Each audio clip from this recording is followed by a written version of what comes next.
Okay, it's 6:30. Good evening, everybody. I'm not quite sure how many people are here right now. If you, uh, would you mind introducing yourselves? Nancy, this is Al. Yeah. Because this is a webinar, they cannot. Oh, I'm sorry. Got it. Thank you, Al. And if you click on participants and attendees, you can see there's 3 people. Okay. Okay. All right. Thank you. Sorry. So, good evening, everybody. My name is Nancy Ryan. I'm the inpatient diabetes coordinator at Greenwich Hospital. And thank you for coming to our diabetes support group tonight. So as you can see from the slide on your screen, our topic, eat the foods you love the foods you eat. So I'm hoping that we'll have a chance to talk about ways of making food choices not so that you not only enjoy what you're eating, but it's also going to support your goals for good health. So when I think about diabetes management, I'd like to remember that it's really 3 things. It's not only controlling my blood glucose or my blood sugar, but I also want to make sure that my blood pressure is well controlled and my blood cholesterol targets are being hit. So it's really a 3-pronged approach. And it's important for me to think about it that way because some of the foods that we choose will be impacted by all of those goals. So food choices, some of the things for us to think about. When we're talking about controlling our blood sugar, I'd like to be mindful that there are 3 categories of nutrients that I want to think about. I want to look at carbohydrate, I want to look at fiber, and I want to look at sugar. And these terms are terms that we see in our food labels all the time. We're always reading about these. So we're going to explore these a little bit in a little bit greater detail. When we think about blood pressure, we really want to think about salt or sodium and limiting that to help control our blood pressure. And we'll also talk about the role of produce when we talk about the DASH diet and how that can positively impact our blood pressure control. And then lastly, for blood cholesterol, we're going to talk about heart-healthy fats, which have a double purpose. They will help protect our heart and our blood vessels, but also help us manage our blood sugar very nicely. And then foods that are rich in soluble fibers that can help reduce our blood cholesterol. So talking about blood glucose management, if we're talking about managing our blood sugars during the day, some of the key points that I think can be so helpful would be knowing our carbs, knowing what foods contain carbohydrate. Also being very mindful of portions. That's going to make a big difference in terms of our after eating blood sugars. Making fiber-friendly food choices, and then it's always best to choose the less processed choice.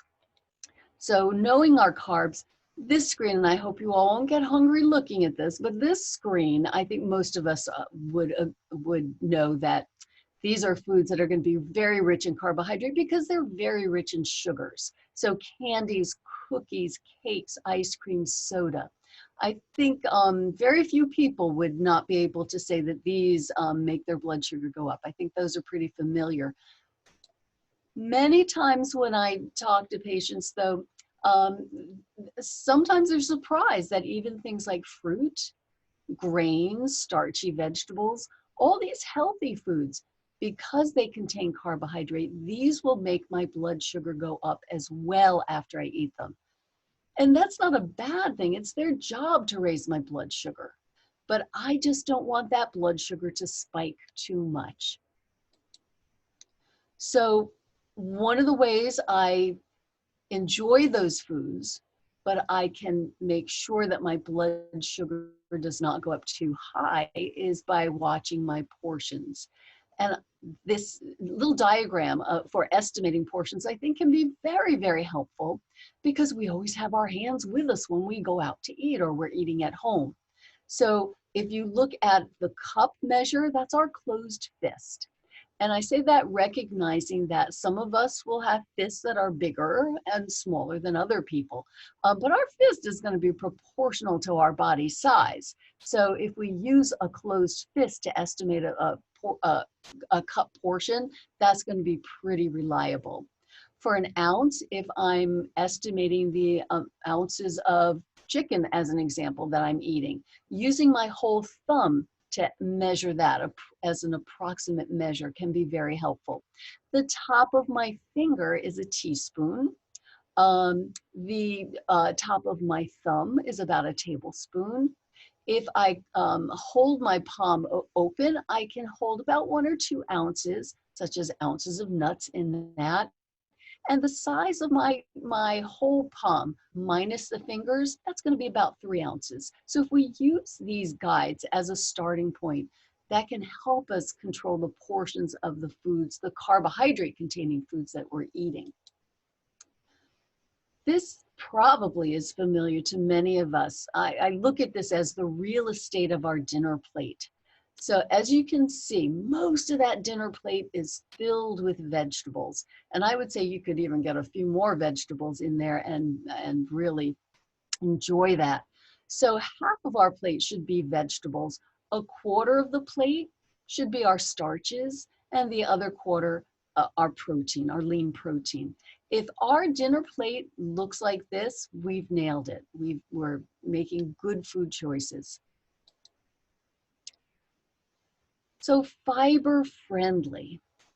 Again, another picture of produce, fruits and vegetables, whole grains and beans. These higher fiber foods can have a very positive impact on blood sugar. So after we eat foods that are rich in fiber, our blood sugar will go up to a lower level than if we eat foods that are refined.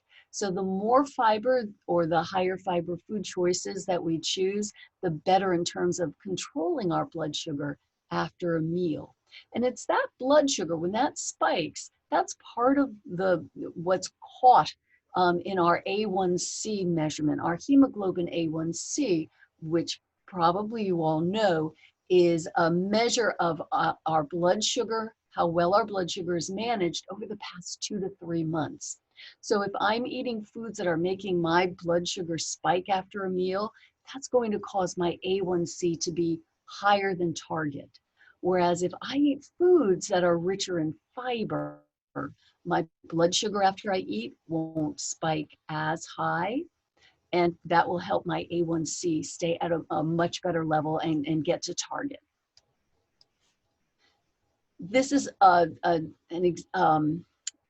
little graph that I wanted to share with you about food processing. Generally, the more processed a food containing carbohydrate is, the less kind it is to my blood sugar, the higher it's going to make my blood sugar go after I eat. Some of you may be familiar with the term glycemic index. So on this graph, you see high GI, low GI. That refers to the glycemic index. The glycemic index is a way that in the early 1980s, researchers started to look at how do foods affect blood sugar after we eat them. And they compared an equal amount of carbohydrate in certain foods to that of sugar itself. And they measured over time how high blood sugar would go. So high glycemic index foods or high GI foods are those that will make that blood sugar go very high after we eat. And you can see the red line in the red area and the foods associated with that, things like processed white bread, soda, ice cream, cornflakes, so very processed foods. Low GI or low glycemic index foods are going to be foods that are much less processed, and they'll have a lower impact on our blood sugar after we eat. And that's what we're trying to achieve. So that will be things like dried beans, peas, lentils, nuts. These are all less processed, low glycemic index foods that we would want to include in our food choices, if not every day, quite a few days of the week. So we talked about knowing where the carbs are, controlling the portion, not tiny portions, but reasonable portions, including fiber, foods that are rich in fiber, and also choosing foods that are less processed. All of those will go a long way in controlling our blood sugar after we eat. So then if we talk about blood pressure,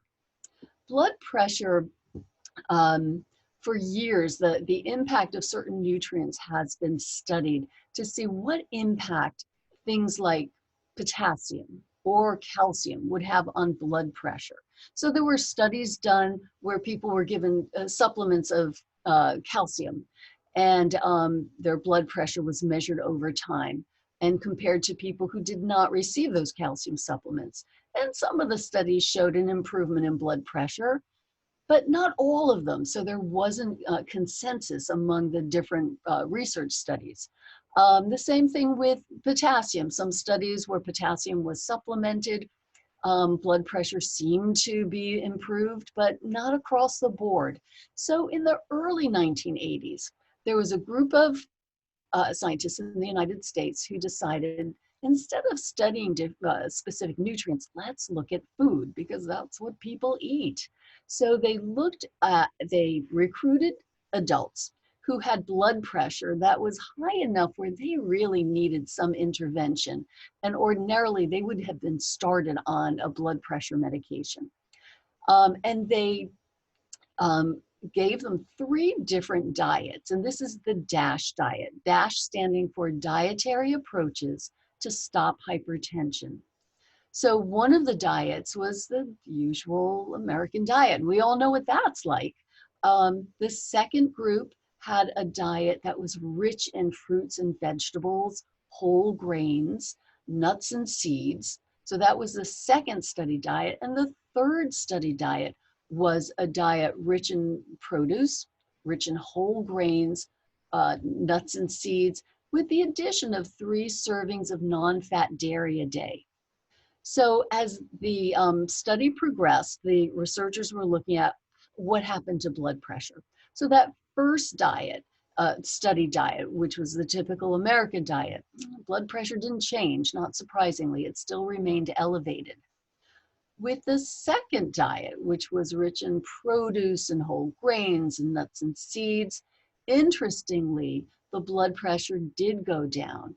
The top number, the systolic, went down about 6 points, and the diastolic went down about 2.5, 3 points. So that was very interesting, and that change happened within 2 weeks of starting that dietary change. But what was really interesting was the third diet, which, again, rich in fruits and vegetables, whole grains, nuts and seeds, but with the addition of 3 servings a day of non-fat dairy.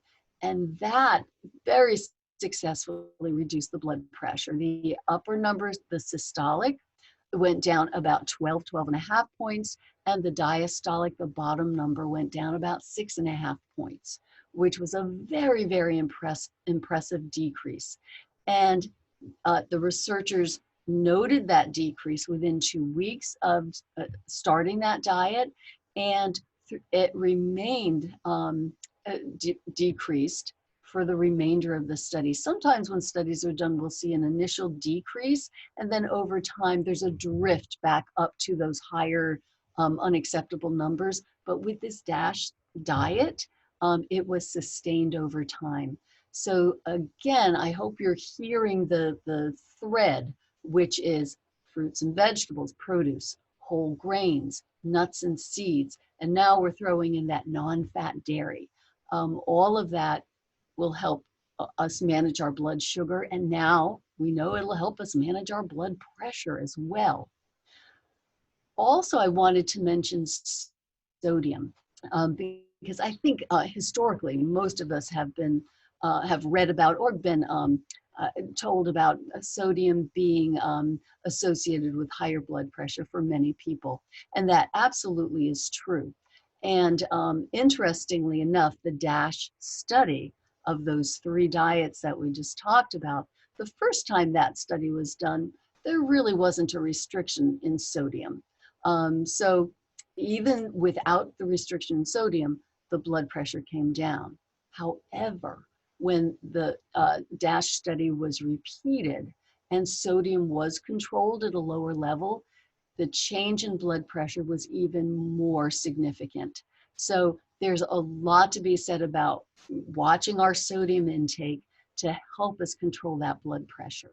So we want to make sure our food choices with regard to the fiber and the produce, the nuts and seeds, and the sodium are all managed so that we can hit our blood glucose as well as our blood pressure targets. So this is just a little graphic of the DASH diet. And information about the DASH diet is readily available online. What I wanted to emphasize was the servings per day. It says for whole grains, 6 to 8 servings. And I just want to clarify what a serving is considered. So a serving would be considered a slice of whole grain bread that has about 80 calories in it. I say that because many of the breads on the market are really oversized. Many times a slice is 120 calories. That's not a serving, that's a serving and a half. So we need to be mindful of what a serving truly is. A serving of cooked pasta is about 1/3 to 1/2 of a cup. And the food that I think can be so alarming in terms of underestimating portion is something like a bagel. A bagel that we would get from a bagel shop, if we weighed it, it would probably weigh 6 to 8 ounces. That is 6 to 8 servings. So while the number of servings of whole grains a day sounds like a lot, in reality, these are not large servings. For vegetables, a serving of vegetable, a cooked vegetable, would be about 1/2 of a cup. So when the recommendation of 4 to 5 vegetable servings a day is made as part of the DASH diet, we're really thinking about 2 to 2.5 cups of cooked vegetables a day. That's what's recommended. And if I'm having salad, a cup of salad is considered a serving. So many times the recommendation that many of us hear is move those vegetables to be the star of the show on that dinner plate, as we just talked about, because it does, those 4 to 5 servings really are beneficial in terms of blood pressure as well as blood glucose control. For fruit again, I just want to emphasize the size of the fruit. 4 to 5 servings is what's recommended in a day. A serving of fruit is not all that big. So if you think about the size of a clementine orange, just a tiny bit bigger than that is what a fruit serving is considered. So if we get a huge orange, that's not going to be 1 serving. That's probably going to be 2 to 3. Again, just to put that in perspective. So sodium. How do I figure out if I'm eating too much sodium? So I wanted to show you this food label, because this is a quick and easy way to make a decision about, is this food going to be too high in sodium or is it going to be acceptable? So on a food label, a couple of things that I think are really important to look at. One is the serving size. On this particular product, the serving is considered a cup. Now that doesn't mean that's what I'm supposed to eat. That just means by the way the labeling law is written, this kind of a product, a serving is considered a cup. The reason I want to know be mindful of what that serving size is, the amounts of the nutrients are based on that serving. So if I eat 2 cups of this, all of the amounts of those ingredients doubles. So I just need to be mindful that I'm doing the math. So I'm going to pretend I'm going to just eat a cup of this stuff. So for sodium, I want to look right down to where the sodium is circled in red, and it says 470 milligrams in 1 serving. So the question is that a lot? Is that a little? How do I make a decision about that? So I'm going to suggest look to the right-hand column where it says that percent daily value. That's in that pinkish color, and it says 20%. A good rule of thumb for sodium, if it has more than 10%, it should not come home from the grocery store with me. So using 10% as a cutoff can be a quick and easy way to make a decision at the point of purchase at the grocery store. You can compare 3 or 4 of a similar product like crackers, and looking at the serving size, looking at the sodium, you can see very quickly which box or boxes are going to fall into that category of less than 10% sodium. So that can be a quick and easy way to figure out, is this a reasonable food in terms of sodium? So we talked about blood glucose management. We talked about blood pressure management. Let's talk about cholesterol, because that's a very important component in managing diabetes. So let's talk 2 things, heart-healthy fat and soluble fiber. So heart-healthy fat is going to be foods such as avocado, nuts and seeds, olive oil, canola oil. It's going to be the fat that's in fattier fish like salmon or tuna. So these heart-healthy fats, these are things that we want to include in our food choices. In fact, when I talk to people in the hospital, I suggest every single time we eat, whether it's a meal or a snack, we always include a little bit of heart-healthy fat. Oh, I'm sorry, I'm going to scooch back to that. The reason for that is it can help temper the increase in blood sugar after we eat a food that has carbohydrate. So as an example, if I eat a piece of fruit, let's say I'm going to eat an apple, even if that apple is a reasonable portion, so about the size of my fist or smaller, that apple all by itself is going to spike my blood sugar. It's just going to go very high. However, if I have that apple and maybe I put a little peanut butter on it, or a little almond butter with it, that heart-healthy fat is going to temper the rise in blood sugar, so my blood sugar is not going to spike as much. That's what I want to do to manage my blood sugar. Remember, those spikes, that's part of what's captured in the hemoglobin A1C, that 2 to 3 month average blood sugar. So if I can blunt that spike, it's going to help my A1C come down.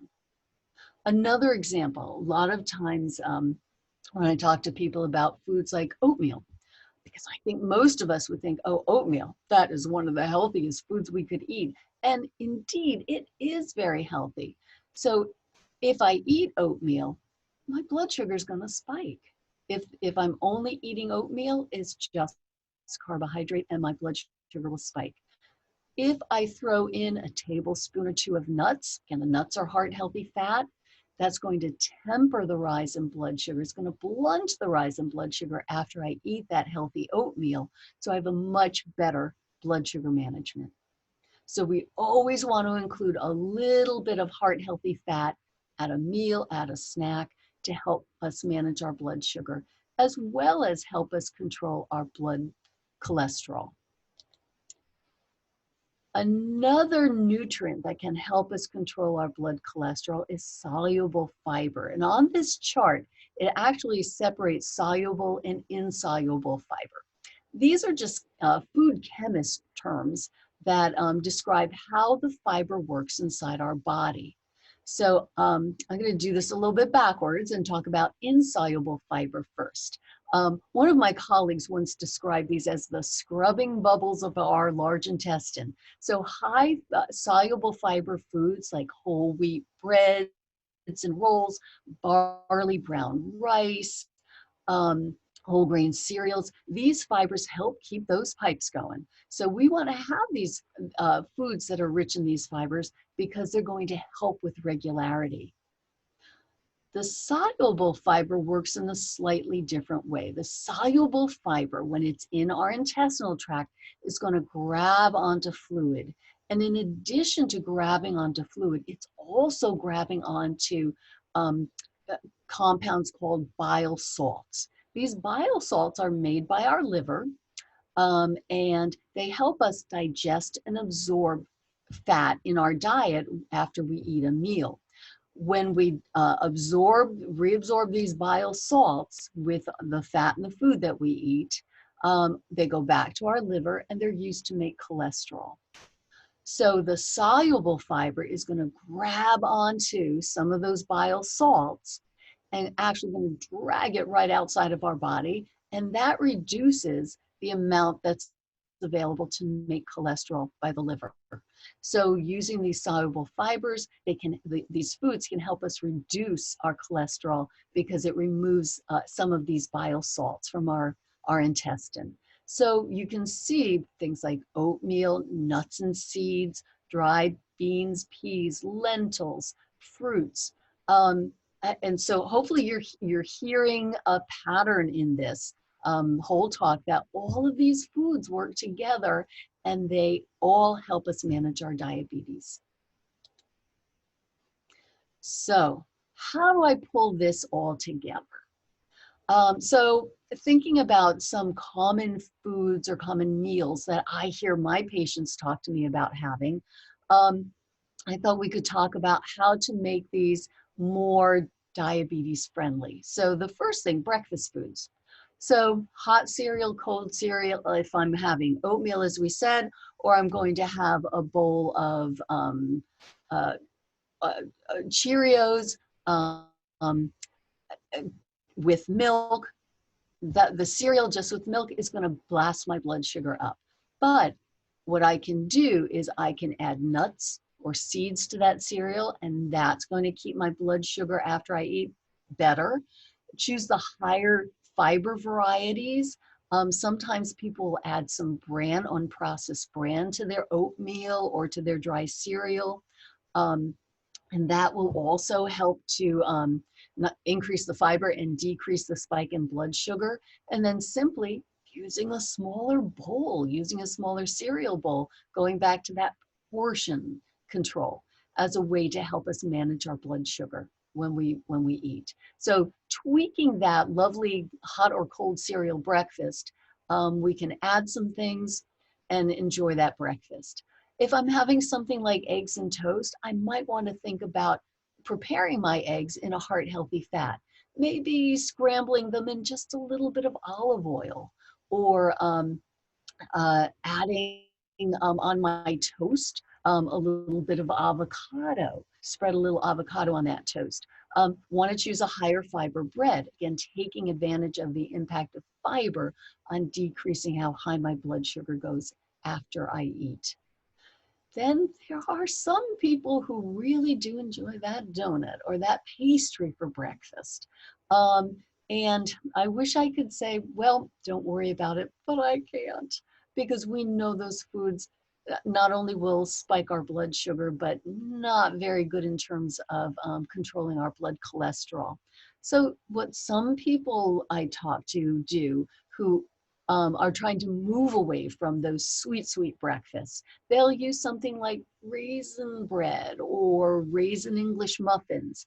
And instead of butter, which is not that heart healthy, they're going to put something like a nut butter, a peanut butter, or an almond butter on that toast or on that English muffin.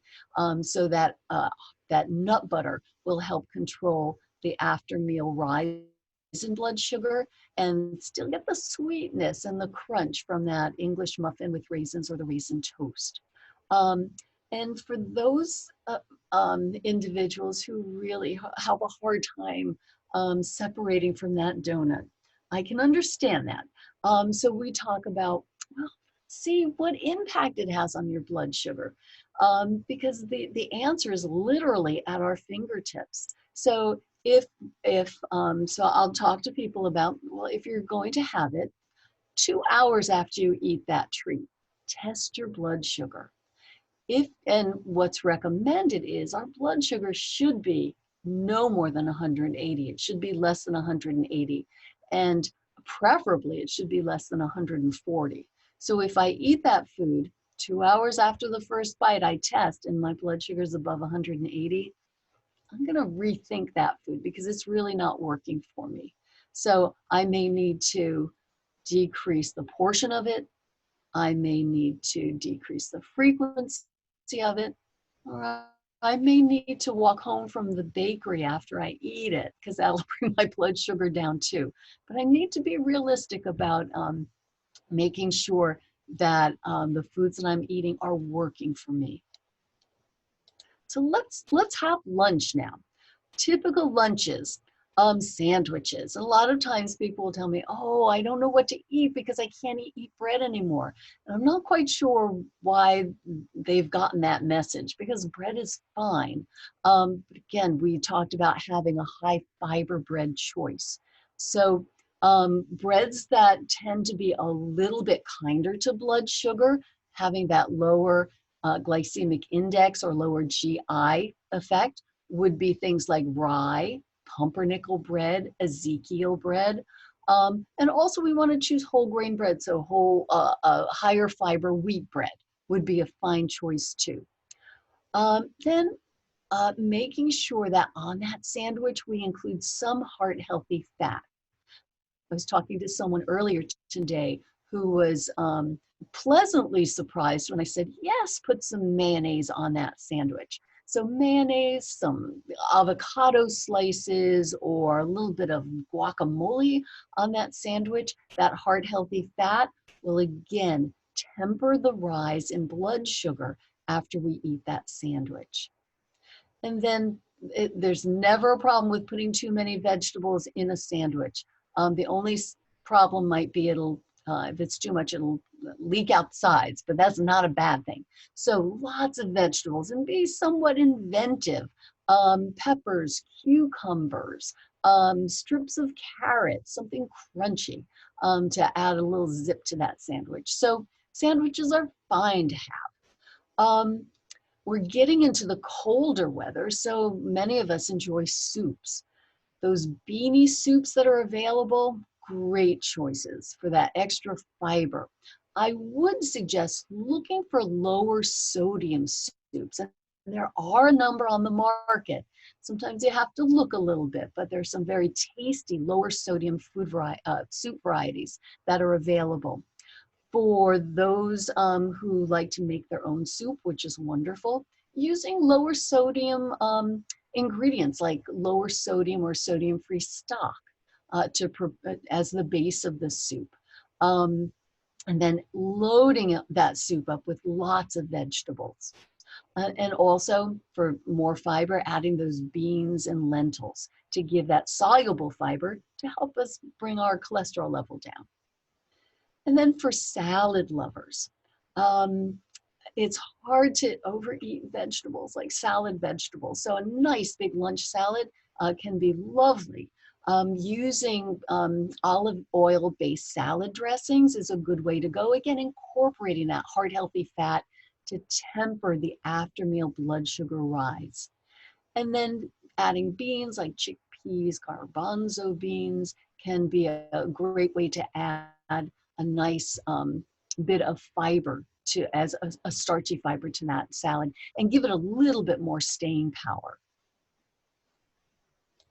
And finally, if we talk about dinner, the traditional meat, starch, vegetable dinner, we talked already about that, the real estate of the dinner plate. So most of that dinner plate, having it loaded with vegetables. And it doesn't matter if they're cooked vegetables, if they're raw vegetable salad, or some of each, lots and lots of vegetables. A quarter of that plate, the starch, and a quarter of that plate, the lean protein. For our heart health, a cardiologist once said to me, and I love this phrase, the best choice, if it flies, if it swims, eat it. If it walks on four legs, let it go most of the time. So poultry and fish going to be the best choices to make most of the time as our protein. If we're choosing red meat, I'd like to remember that red meat is not just beef. Red meat is beef, pork, lamb, and veal. So if I choose red meat, I want to choose the leanest cuts that are available. So the leanest cuts tend to be from the part of the animal that gets the most activity. So it's going to be that leg of lamb as opposed to a lamb chop. It'll be a loin chop rather than a rib chop. So the leaner cuts are going to be the better cuts, and trying to limit the red meat to 3 times a week, which is what the Heart Association recommends. And so when I think 3 times a week is not just 3 suppers a week, it's really 3 meals out of 21. So if I have Canadian bacon for breakfast on Sunday, that's 1. If I have a lean ham sandwich on Wednesday for lunch, that's 2. If I have filet mignon on Friday night for supper, that's 3. So in classes where I've presented this recommendation, I've seen people, their eyes get big as saucers, and they raise their hand and they say, well, out of 21 meals, I eat red meat 20 times. So for me to say, we'll go down to 3, that's a huge leap of faith.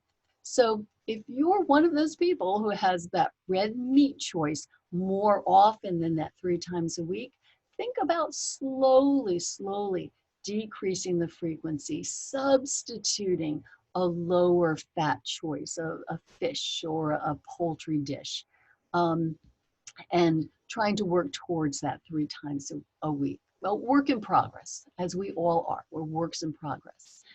And with these dinners, I think it's important to be mindful. We want to include some heart healthy fat, whether it's some olive oil that I saute my vegetables in, or it's part of the salad dressing of my salad, or I've used it to prepare my starch. We want to make sure we have some heart healthy fat as part of that meal. And then get out the spice cabinet. Make sure that food is nicely spiced up. The spices are going to just add to the enjoyment and the pleasure of eating.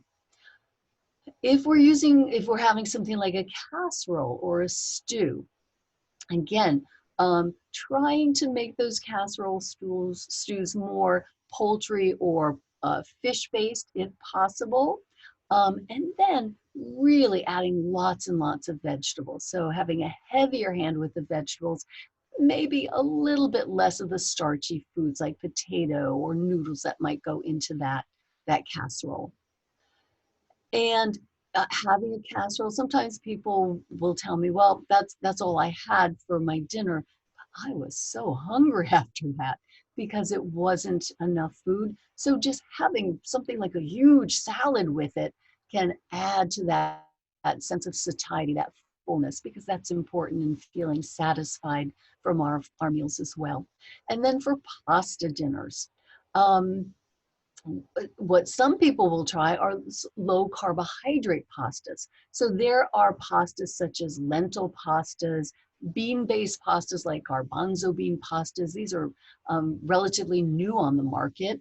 Some people will make zucchini noodles, so strips of noodles, so it almost looks like fettuccine, but it's zucchini, so very low in carbohydrate. Spaghetti squash is another great substitute for wheat pasta, and it's so tasty that it picks up the flavors of the sauces that we use and has very little carbohydrate. And then there are on the market some lower carbohydrate pastas that look and taste exactly like traditional pastas. And I included on this list one of the brand names, Dreamfields, which is available at any grocery store. It doesn't require going to a specialty store, but many times people will try that and find that it works really, really nicely as a more traditional pasta substitute. And then I always think about, what is the sauce going to be that I put on my pasta? So if it's a red sauce, and if you make your red sauce the same way that I do, which is to open a jar, you want to look for a jarred tomato sauce that it says lower sodium or salt-free. There are some really tasty ones on the market. So it just takes a little experimentation and trying some of these things out.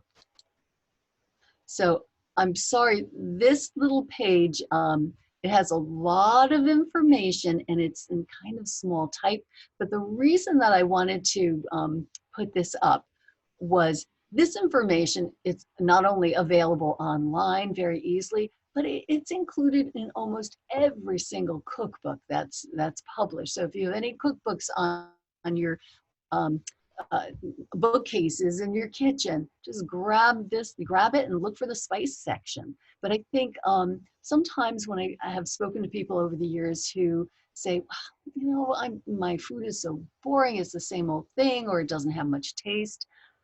Part of the issue is not experimenting with spices. So there are, and this is a relatively short list of spices that are out there, but experimenting with herbs and spices, things that we might not think about, like adding allspice to a chicken dish, um, uh, paprika to kind of spice things up, using a little bit of cayenne pepper to give a bite to a sharp bite to food. So I'm going to challenge everybody: get out your cookbook, get out your spices, and experiment and have fun with this.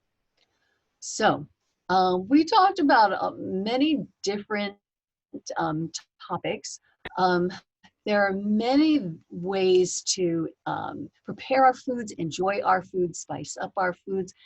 Takes a little bit of experimentation, and as we all know, experiments don't always work out the first time around. So I always say, experiment with your family and maybe not with dinner guests. I wouldn't experiment at the Thanksgiving dinner, but I would definitely experiment with family, loved ones at dinner meals, and play around with the spices and preparation, and simply enjoy that delicious food that you have.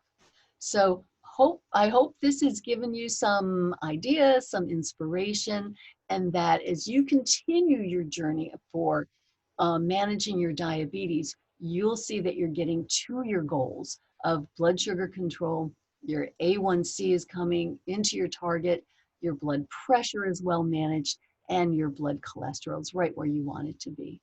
So thank you. And if anyone has questions, do you want to submit a question?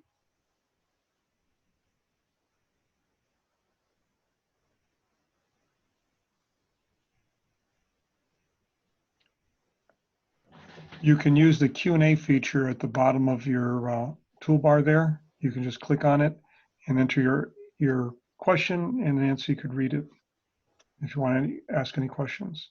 You know what? I'm not seeing the Q&A. I'm so sorry. If you move your cursor down towards the bottom of the screen, it'll appear at the bottom, everything. And Al, I'm so sorry. You know what, Nancy, why don't you, if your presentation's finished, you can stop sharing your screen, and you'll Okay. probably see those icons down at the bottom now. Oh, yes. So Q&A. Thank you. That You're was welcome. so. If anyone would like to send in a question.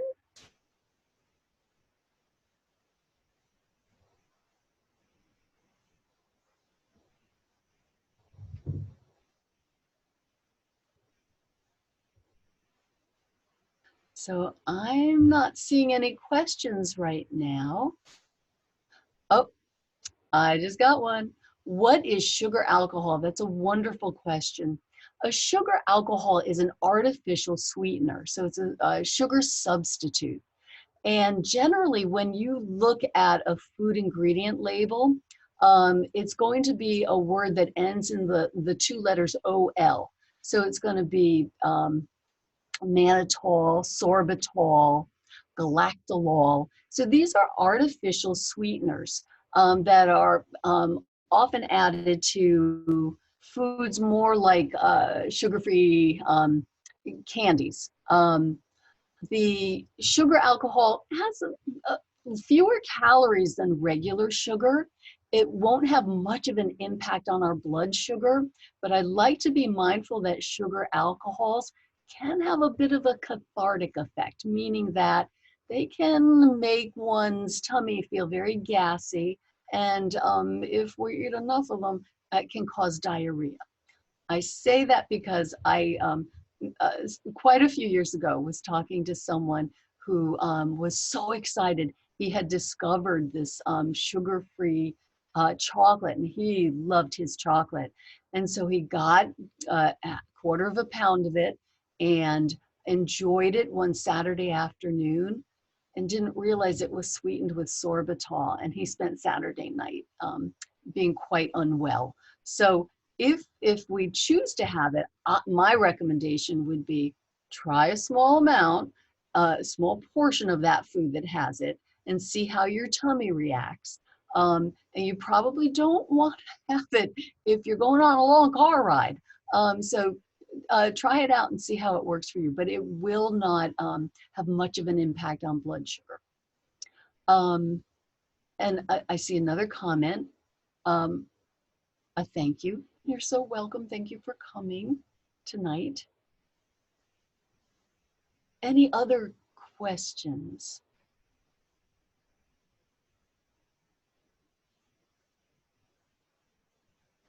Okay. I understand that dark chocolate is good for one in limited quantities. If it is surrounding an almond, does that make it better? So better. I say, yeah, it tastes better. But in terms of blood sugar control, yeah, probably. The thing about chocolate is chocolate itself has a lot of fat in it. So sometimes people will tell me, I ate some chocolate and my blood sugar didn't go up all that much.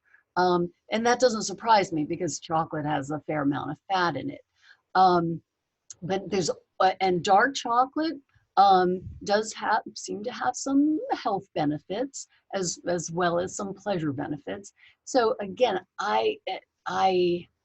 for an individual, what I ask people who ask me about, is it okay if I have this?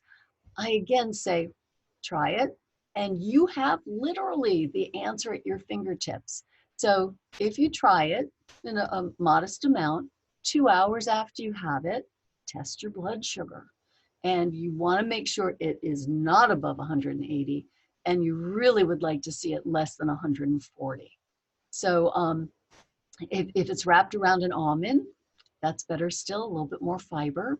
But I would still test that blood sugar just to make sure it's working for you. Any more questions?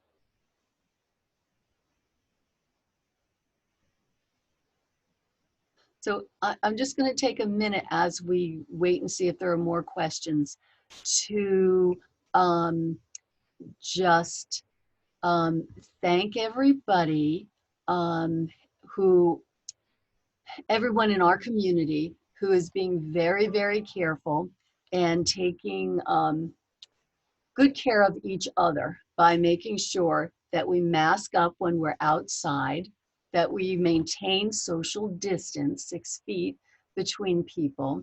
We're washing our hands, and we're trying to be as careful as possible as we head into this flu season, and hopefully we will be able to keep our progress of maintaining the virus at a very low rate. But I do want to thank everybody and commend everybody in our community for being very careful with masking up and being careful and taking care of each other. So thank you. So that was just a little aside because Linda sent in a question. You gave 10% as a guideline for sodium. What is the guideline for carbs? What a great question. So with food labels, the percent daily value, it's that cutoff of 10% for sodium, very helpful. If I were looking at saturated fat for my cholesterol, I would use 10% as well. Where it doesn't work as well is with carbohydrate, because our carbohydrate need is going to be very different from person to person. So very big people need more carbohydrate than little people. Very active, physically active people need more carbohydrate than people who are more sedentary. So I that 10% daily value doesn't work for carb, but what does is looking at the grams of carbohydrate. So if we look at the total grams of carbohydrate for a serving, a rule of thumb, for every 15 grams, consider that the same as eating a slice of bread. So if I looked at a food label and I saw the portion as a cup and I saw the total carbohydrate is 32 grams, I would consider that equivalent to eating 2 slices of bread because the 32 is close enough to 30. If I were looking at a different cereal or different product and a cup was a serving and it said the total grams of carbohydrate are 45, now that's like eating 3 slices of bread. And depending on the person, that may be reasonable or it may be too much. So using 15 grams of total carbohydrate and considering that equal to eating a slice of bread, I think that can help us interpret the food label. So I hope that you find that helpful.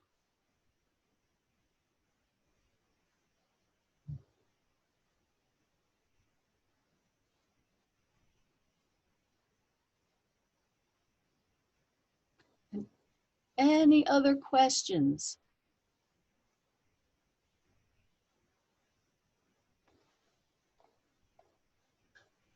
Linda just said, thank you so much. You are so welcome. Thank you for being on this Zoom tonight, Linda. And Nancy as well. Thank you for being here. And we will, our next diabetes support group Zoom meeting will be in November. And that will be in Health Extensions as well as on the electronic calendar for Greenwich Hospital. So I hope you'll be able to join us then. We're going to be talking about navigating insurance, health insurance for diabetes supplies and medications. So I'm hoping that will be helpful for our community.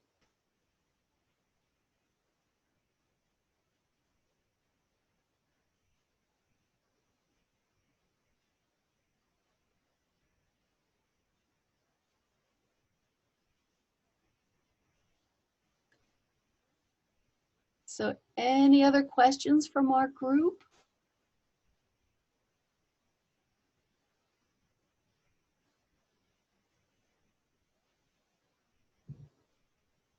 Okay, it doesn't seem so. Al, Yes. do you think it seems like we're done? Do you think? If people don't have any more questions, then I would say yes. It's up Okay. to them. Okay, well, I'm not seeing questions coming in. So I thank you for joining us on this Zoom. If you think of questions at another time, I'm going to give you my office a phone number and feel free to call me. My number is 203-863-3929. And also just wanted to mention our diabetes education program and our nutrition therapy services as part of Greenwich Hospital. They're hosted at the Center for Behavioral and Nutritional Health.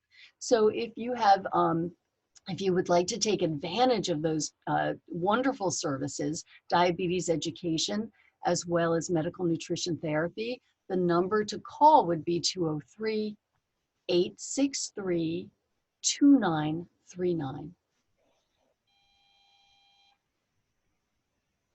So again, it looks like we don't have any more questions. Thank you again for being with us this evening. And I will look forward to talking to you in November.